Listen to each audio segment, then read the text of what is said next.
मैं नायक Deepchand 1889 missile regiment Kargil पंचग्रामी गांव पापड़ा हिसार हरियाणा का रहने वाला हूं। 3 पराक्रम में भाग लिए हैं। ऑपरेशन रक्षक जम्मू एंड कश्मीर, जिसमें मैंने कश्मीरी लैंग्वेज कोर्स किया, हमारे रेजिमेंट के खुफिया विभाग में रहा। 8 आतंकवादियों को मौत की घात उतारने में अहम भूमिका निभाई। उसके बाद दूसरा पराक्रम ऑपरेशन विजय कारगिल, तलौली के ऊपर पहली तोप का जो गोला निकला था वो मेरी तोप से निकला, चार्ली 2 से। शॉर्टकट में बताऊंगा आप लोगों को। हाँ, 10,000 गोले हमने दुश्मन के ऊपर दागे। 8 जगह गन पोजिशन को चेंज किया। इन्हीं कंधों के ऊपर रात को हम लोग पूरी लड़ाई लड़ी थी। और जब टाइगर हिल की लास्ट लड़ाई लड़ रहे थे तो मेरे दोस्त की यहाँ से गर्दन उड़ गई थी। इन्हीं हाथों में उन्होंने आखिरी सांस लिया। उसके बाद पार्लियामेंट में अटैक हो गया, ऑपरेशन पराक्रम शुरू हो गया। बॉर्डर पर हम लोगों को लगा दिया गया था, मगर जैसे ही 1 साल तक लड़ाई नहीं हुई, मूविंग का ऑर्डर आ गया। मेन लोकेशन हमारा जो सिकंदराबाद में था। अनलोडिंग करते वक्त बम ब्लास्ट हुआ, जिससे मेरा हाथ उड़ गया। डॉक्टरों ने जान बचाने के लिए मेरी दोनों टांगे काटनी पड़ी। 5% मुझे बचने के चांस थे। पूरी रात ऑपरेशन चला। 17 बोतल मुझे खून का चढ़ा और डॉक्टर ने बोला 48 घंटे का टाइमिंग है, अगर जिंदा रहेगा या नहीं रहेगा। मगर 12 घंटे बाद ही मुझे होश आ गया और आज आपके सामने सक्षम हूँ। और आज भी हमने वो क्या किया वो अतीत हो चुका है। मैं मिश्रा जी का और मैडम का हृदय की गहराइयों से अभिनंदन करता हूँ। वो क्यों करता हूँ? क्योंकि आजकल वादे हर आदमी करके चला जाता है। नेता अभिनेता बहुत वादे करते हैं, मगर रियलिटी में जो हमारे इन्होंने सैनिक परिवारों के लिए, देखो, सम्मान और मान कोई बड़ी चीज़ नहीं होती, कितना दिया है, मगर शुरुआत किया है, वो सबसे बड़ी जरूरत है। शुरुआत करने की जरूरत है, कारवा अपने आप बनेगा। तो सरकार में धन्यवाद बोलता हूँ। और मैडम ने भी हमको ये बोला कि दीपचंद जी, हम आगे भी ऐसे काम करते रहेंगे। तो सबसे खुशी की बात यह कि आपके माध्यम से यही बोलता हूँ कि बूंद बूंद से सागर भरता है। तो क्यों हम लोग एक शहीदों के नाम दीपक हर रोज जलाते हैं ना, तो हमारे जैसे आदमियों को क्यों भूलते हैं आप लोग? हमारा क्या योगदान नहीं है देश के प्रति? उन शहीदों के साथ में हमें भी बलिदानी में देखा जाए। लेकिन ये बिल्कुल आपके सामने कड़वी सच्चाई है। एक दीपक शहीदों के नाम रहती है, एक शाम शहीदों के नाम रहती है, मगर कभी सुना नहीं होगा आप लोगों ने कि एक शाम दिव्यांगों के नाम। तो मैं आप लोगों से यही अनुरोध करता हूँ आने वाले टाइम में भी कि हम दिव्यांगों को भी आप इंतजार मत करिए कि कब इस देश से जाएंगे, कब हमारी मूर्ति पूजन होगा। जब जिंदा है तभी सम्मान करिए, क्योंकि हमारे देश के अंदर ये परंपरा है मूर्ति पूजन की। कितने महापुरुषों को उठा लो आप, चाहे वीर शिवाजी की धरती पर हम खड़े हैं, वो मेरी भी कर्मभूमि है। जब उनका तिलक हो रहा था तो हम लोगों ने बगावत कर दी थी, और आज देखिए कितनी बड़ी बड़ी जय जयकार बोल रहे हैं हम लोग। जब वो थे, जब हम उनको दिल से सम्मान नहीं दे सके और जाने, उसी तरह आज सैनिकों के, सैनिक और गाय एक ही मिट्टी के बने हुए हैं। जब तक गाय हमारी दूध देती है, हमारी माता है, उसके बाद उसको छोड़ देते हैं। उसी तरह जैसे सैनिक हम सरहदों के ऊपर रहते हैं तो पूरा भारत का ठेका हमारे ऊपर होता है, कंधों ऊपर। जब वो सैनिक रिटायरमेंट हो जाता है, हमारे पास कितनी बड़ी बड़ी तोहफे रहती है, कितने बड़े चार्टर प्लेन रहते हैं, मगर जब वो रिटायरमेंट होकर आ जाता है तो गुमनाम की जिंदगी जीता है, आपकी सोसाइटी के अंदर सिक्योरिटी ड्यूटी करता है। तो क्या सम्मान है उस सैनिकों के लिए? आप बताइए। ये 140 करोड़ कोटि के लिए क्वेश्चन मार्क है कि जो सैनिक राष्ट्र को हमेशा माइनस टेम्परेचर में लगा ले, इस देश के लिए काम करता है, जब वो रिटायरमेंट हो गया आता है तो क्या ड्यूटी करता है? आप खुद सोचिए। एक सिक्योरिटी गार्ड, उसने क्या क्या कारनामे किए होते हैं। तो हृदय से आप कोई भी, जिस भी धर्म को आप मानते हो, कहीं भी ज्वाला जलाओ, जब तक आप अंदर की ज्वाला नहीं जलाओगे तब तक कुछ नहीं हो सकता। आप हम लोग एक दूसरे को दोष देते रहते हैं, मगर मैं ये बोलता हूँ एक दूसरे को दोष देने के बजाय मैं इस राष्ट्र के लिए क्या कर सकता हूँ, ये बात सोचनी है। आज मेरी भले ही कंडीशन ऐसी हो, मैं हर टाइम हर कदम इस राष्ट्र के लिए एक चलाता हूं कि मेरे, जब तक मैं जीऊं इस संसार में, इस देश के लिए, उन वीरांगनाओं के लिए, मेरे जैसे आदमियों के लिए मैं कुछ करके जाऊं। क्योंकि जन्म मृत्यु आपके हाथ में नहीं है, मगर कर्म आपके हाथ में है। वो मैं आज कर रहा हूं और नमन करता हूं आप सभी को और इस मातृभूमि को कि मुझे इस मातृभूमि में जन्म लेने का मौका मिला, और ये जिसकी कोई भी कीमत नहीं है। आज आपके माध्यम से मैं बताता हूँ, नहीं, इसकी ये बेशकीमती जो मैंने पहन रखी है ना, जो बेशकीमती जो मैंने पहन रखी है, आज देश का या विश्व का सबसे अमीर आदमी भी ये नहीं पहन सकता है। उसके लिए जो बलिदान हमारे पीछे लगता है, वो बलिदान देकर के हमको ये वर्दी और ये मेडल मिले हुए हैं। क्योंकि इसके लिए आपको संघर्ष करना पड़ता है, और मैं खुशनसीब हूँ उन सैनिकों में से कि मुझे युद्ध लड़ने का मौका मिला और ये वर्दी पहनने का मौका मिला। क्योंकि मेरे खानदान में कोई सैनिक नहीं था, मैंने नेताजी की सुभाष चंद्र बोस की फोटो को देख करके इस वर्दी को पहना है, और आज मुझे प्राउड है कि मैं इस भारतीय सेना का एक अभिन्न अंग हूँ। भले ही मैं छोटा सिपाही हूँ, मगर आपको पता चीटी भी बड़ा बड़ा काम कर जाती है। तो मैं धन्यवाद करता हूँ इस मिट्टी को, और धन्यवाद करता हूँ आप सबको। मैडम, आप आए मेरे लिए वही सबसे बड़ी बात है। आप क्या कहेंगे मैम आज इस अवार्ड, इंस्पायरिंग अवार्ड के बारे में? मुझे इंस्पायरिंग पर्सनालिटी अवार्ड का नाम मैंने इसलिए रखा, हमारे सामने आप उदाहरण ही एक है। इसी टाइप के उदाहरण को मैं सामने लाना चाहती थी, और ये सर और मैम की वजह से हम सब इनको एक जगह पे इकट्ठा कर पाए और हमने ये प्रोग्राम ऑर्गेनाइज किया। थोड़ा सा मिसमैनेज हुआ, उसके लिए क्षमा चाहती हूँ, लेकिन फिर भी जब कुछ हम बड़ा करते हैं तो छोटी छोटी गलतियों को माफ करते हैं। कोई मिसमैच नहीं थैंक हुआ यू मैम। सो मच आप सबके सपोर्ट के लिए। इंस्पायरिंग पर्सनालिटी अवार्ड्स हैं और हम लोग टीवी में काम करते हैं, हम लोगों को हीरो बोला जाता है कि हम लोग हीरो हैं, बट एक्चुअली यहाँ पर जितने भी लोग हैं वो असल ज़िंदगी में हीरो हैं। हम तो सिर्फ एक्टिंग करते हैं, बट यहाँ पर जितनी भी इंस्पायरिंग पर्सनालिटीज़ हैं, मेरी खुशकिस्मती है कि मैं उनके साथ मुझे भी अवार्ड दिया जा रहा है और अपने आप में बहुत बड़ी बात है। So thank you so much for that. Sir, एक अवार्ड पाना आपके लिए कितना मायने रखता है? आई थिंक हर एक आर्टिस्ट के लिए अवार्ड पाना बहुत ज़रूरी रहता है, क्योंकि ये एक निशानी होती है, एक चिन्ह होती है कि आपको ऑडियंस पसंद करती है।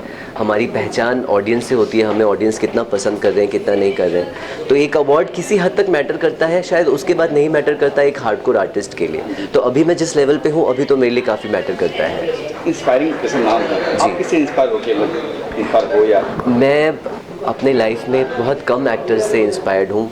मैं जिनको बहुत फॉलो करता था वो अब नहीं रहे, वो इरफान खान साहब और नवाजुद्दीन सिद्दीकी, के मेनन और इस तरीके पंकज त्रिपाठी, ये लोग जो एक्टर्स हैं, मैं अपने आप को उस लेवल पे लेकर जाना चाहता हूँ। सो ये मेरे इंस्पिरेशन है। बहुत ही खुश हूँ कि शीला शर्मा जी ने ये बेड़ा उठाया अवार्ड सबको देने का, सब पर्सनैलिटी को अवार्ड देने के लिए। उनका मैं खूब आभार व्यक्त करता हूँ। और साथ में हर बहुत तरह के अवार्ड्स होते हैं, प्रोग्राम्स में दिए जाते हैं, लेकिन ये जो अवार्ड है खास अवार्ड फंक्शन रहा, क्योंकि यहाँ सैनिक को बुलाया गया और उनको सम्मानित किया गया। तो ये सबसे बड़ी बात है। तो ये बहुत कम देखने को मिलता है कि सैनिकों का सम्मान होता है, और आज ये देख के हमारे को बहुत गर्व हुआ और उनके सामने हमारा सम्मान किया गया हमको अवार्ड देके। तो मैं शीला जी शर्मा और उनके पूरी टीम का खूब खूब आभार मैं प्रकट करता हूँ। तो कला संस्कृति फाउंडेशन की चेयरमैन श्रीमती डॉक्टर शीला शर्मा जी को बहुत बहुत धन्यवाद।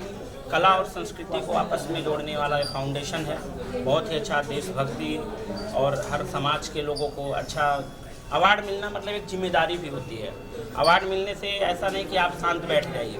अवार्ड किसी भी क्षेत्र में आपको अगर सम्मान मिलता है तो इसकी मतलब आपकी जिम्मेदारी बढ़ गई, उस क्षेत्र में आप अच्छे कार्य करें, चाहे आप फिल्मी दुनिया से हों, चाहे आप समाज सेवक हों, चाहे आप डॉक्टर हों, चाहे इंजीनियर हों, किसी भी क्षेत्र में अगर आपको अवार्ड सम्मान दिया जाता है, चाहे एस्ट्रोलॉजर का दिया जाता है, तो इससे आपकी जिम्मेदारी बढ़ती है कि इस क्षेत्र में आप और अच्छे कार्य करिए। तो यह अवार्ड बहुत अच्छी चीज़ें हैं और सब लोग जो भी आयोजक हैं करते हैं, बहुत अच्छी बात है, क्योंकि करने में बहुत सारे मेहनत लगते हैं, बहुत पैसे लगते हैं, बहुत समय लगता है, इतना सरल नहीं है।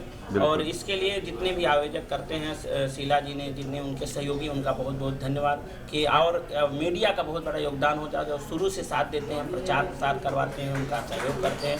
तो हमारे मीडिया का बहुत बहुत धन्यवाद और आप सभी का बहुत बहुत धन्यवाद कि आप लोगों के सहयोग से भी लोग मुझे जानते हैं, तो ही बुलाते हैं और सम्मान देते हैं। ये कला संस्कृति की तरफ से शीला मैडम ने ये जो अवार्ड रखाया है, आप अपने भारत देश में या महाराष्ट्र में अलग अलग क्षेत्र में जो लोगों ने कार्य किए हैं, उन सारे लोगों को इस तरह के अवार्ड से सम्मानित किया जा रहा है। अवार्ड से सम्मानित करना, उस आदमी ने जो भी मेहनत की हुई होती है उसको लोगों तक पहुंचाना, ये शीला जी अपने प्रोग्राम की वजह से सारे जगह पे उनको सम्मानित करके उनका मान बढ़ाती है। इस तरह के अवार्ड हर जगह पे होने चाहिए, जिससे लोगों को काम करने के लिए लोग सोशल वर्क में आगे आएंगे। इंस्पायरिंग की बात होती है, किससे इंस्पायर होकर आपने ये फील्ड चुनी? सर, मैं तो बॉर्न एंड बॉटअप मुंबई से हूँ। मुंबई ये माया नगरी है। माया नगरी में हर किसी को लाल कलर बटन देख के लोगों को एक अट्रैक्शन आ जाता है। शक्ल हमारी इतनी अच्छी नहीं थी, इसके लिए हम पर्दे के पीछे के कलाकार बन गए। मैं टेक्नीशियन हूँ और टेक्नीशियन के लिए काफ़ी सालों से मैं काम कर रहा हूँ। इंस्पायर, ये इंडस्ट्री पूरी दादा साहब फाल्के की वजह से बनी हुई है। हम दादा साहब फाल्के से इंस्पायर हो चुके हैं, क्योंकि एक मराठी आदमी ने इतना बड़ा महान कार्य किया हुआ है और आज हम उन्हीं के लिए जो कार्य कर रहे हैं उनको भारत रत्न दिया जाए, इसके लिए हम लोग कई दिनों से मेहनत कर रहे हैं। और हमारी संस्था और हमारे सारे फिल्म इंडस्ट्री के लोग मिलकर उनको एक दिन मरणोत्तर भारत रत्न ज़रूर देंगे। आज जो हमें यहाँ पे आमंत्रित किया है, मुझे किया है, अनु दीदी को किया है, हमारे भाई गौरव भाई को किया है, बहुत अच्छा प्रोग्राम रहा है यहाँ पे। और स्पेशली ये जो प्रोग्राम था रियल हीरो लोगों के लिए था, जो हमारे जवान हैं, जो सरहद पार पे हैं, हमारे जो पुलिस वाले जो हमारी हिफाजत करते हैं यहाँ पे आके, जो पायलट्स हैं, मतलब हमारे जो देश के असली हीरो है, ये उनके लिए प्रोग्राम था।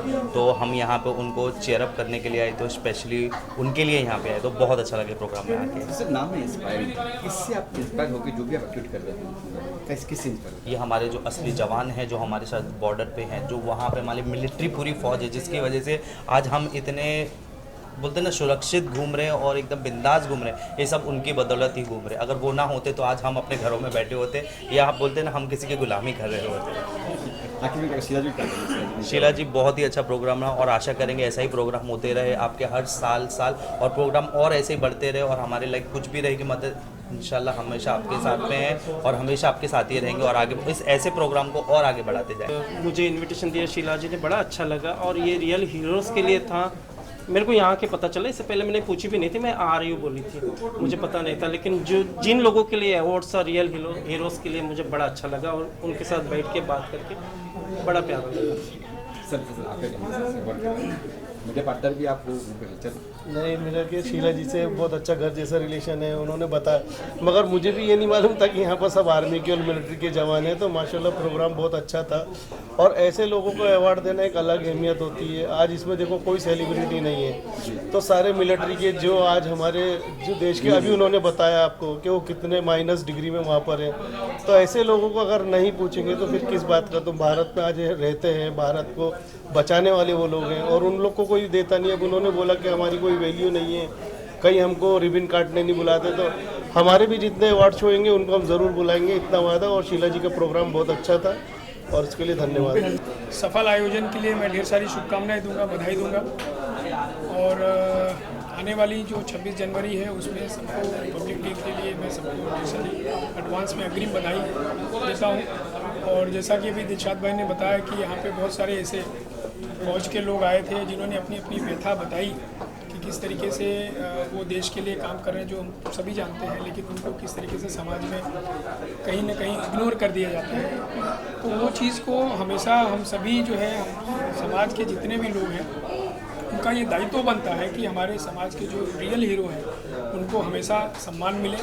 जैसा कि आज के कार्यक्रम में भी मैंने देखा कि आगे आके कुछ ऐसे सिविलियंस जो अपने आप को नेता समझते हैं वो आके बैठ गए, और वहाँ पे हमारे जितने भी फौजी थे वो आके खड़े हुए, पीछे जाके बैठना हुआ। तो ये हमारी एक सिविक सेंस होनी चाहिए कि अगर हमारे समाज के ऐसे कोई रियल हीरो आते हैं तो सबसे पहले उनको प्राथमिकता देनी चाहिए। और फिर से एक बार मैं शीला जी को ढेर सारी शुभकामनाएं दूंगा कि आज उन्होंने हम सभी को बुलाया और सम्मान किया, और बहुत सारे ऐसे समाज के अलग अलग जगहों से लोगों को बुला के और यहाँ पे अवार्ड दिया, उसके लिए ढेर सारी शुक्रगुजार हूँ शीला शर्मा जी का, जिन्होंने इतनी बड़ी बड़ी हस्तियों के साथ आज मुझे भी सम्मानित किया इस अवार्ड से।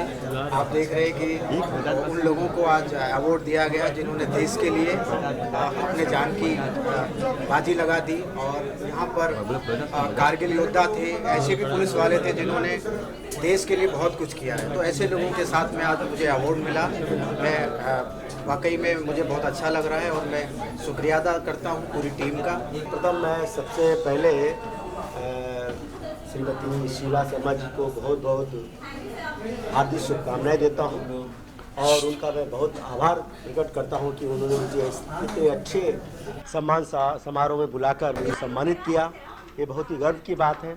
और सबसे अच्छी बात मुझे ये लगी कि देखिए, अवार्ड तो रोज़ मुंबई में होते हैं, सारे बड़े बड़े जो अवार्ड होते हैं, लेकिन इन्होंने जो कंसेप्ट चुना है समाज के अच्छे लोगों को बुलाकर, और सबसे बड़ी बात है कि देश के उन वीरों को बुलाकर सम्मान किया जो देश के लिए मतलब जान देने को तैयार है। कई सैनिकों को मैंने देखा जिन्होंने लड़ाई लड़ी और उनके अंग तक कट गए, उसके बावजूद वो लड़ते रहे, और आज इतना उनका सम्मान है सैनिकों का, तो उनका मैं बहुत ही आभार प्रकट करता हूँ सैनिकों का जो देश के लिए हमारे लड़ते हैं। और आज इनकी वजह से हम लोग अपने घरों में सुरक्षित हैं। आज हम अपनी वजह से, इनकी वजह से समाज में, राष्ट्र में सभी के परिवार सुरक्षित हैं और बच्चे सुरक्षित हैं। सर, इसमें यह है कि बहुत खुदकिस्मत हूँ मैं कि ऐसे रियल हीरो के सामने आज हम प्रेजेंट हो पाए। जैसे हमारे देश के वीर जवान लोग आए हैं जिन्होंने हमारे देश के लिए बहुत योगदान दिए हैं। अपनी जान भी लोगों ने गंवाई है, किसी ने टांग गंवाई, किसी ने कुछ गंवाई, तो उन्होंने बहुत कुछ करके आज इस स्टेज पर पहुँचे। वो रियल हीरो, उनको मैं स्पेशल सलूट करता हूँ। और स्पेशली क्या है कि मैं फिल्म प्रोड्यूसर हूँ, कृष्णा शांति प्रोडक्शन मेरा प्रोडक्शन हाउस है, और आज मैंने केस प्लेयर लॉन्च किया है। और आज ही इसी के मुहूर्त पे हमने एक देशभक्ति के लिए सॉन्ग भी लॉन्च किया है जिसका बोल है हिंदुस्तान मेरी जान मेरी जान। हम कहते हैं हिंदू मुस्लिम सिख ईसाई जो भी हैं सब है मेरे भाई भाई, और सबके दिल में ये बसता है हिंदुस्तान मेरी जान मेरी जान मेरी जान। मैं बस यही कहूँगी कि मुझे बहुत खुशी हुई यहाँ पे आके, बहुत अच्छा लगा। और जैसे कि सूरज जी ने जो भी वादा किया है, और ये वादा इसलिए नहीं किया है कि हमारे पास पैसा है या हम कमा रहे हैं, इसलिए हमने नहीं किया है। हम चाहते हैं कि हमने इसलिए ये वादा किया हमारे ज़रिए और लोग भी हमारे साथ जुड़ सकें। एक से शुरुआत होगी तो आगे सब बढ़ेंगे, और जब सब बढ़ेंगे तो शायद सबकी मदद। देखिए, अगर मैंने शुरुआत की तो मेरा देखा देखिए हो सकता है और लोग भी जग गए। जैसे उन्होंने कहा कि कोई नहीं आता, और ये देखिए कुछ चीज़ें हर जगह गंदगियाँ भी होती हैं। जैसे उन्होंने ब्लेम लगाया कि 15 लाख मांग रहा था एक्टर, 20 लाख नहीं। आप एक्टर के पास तक बात ही नहीं पहुँचती है।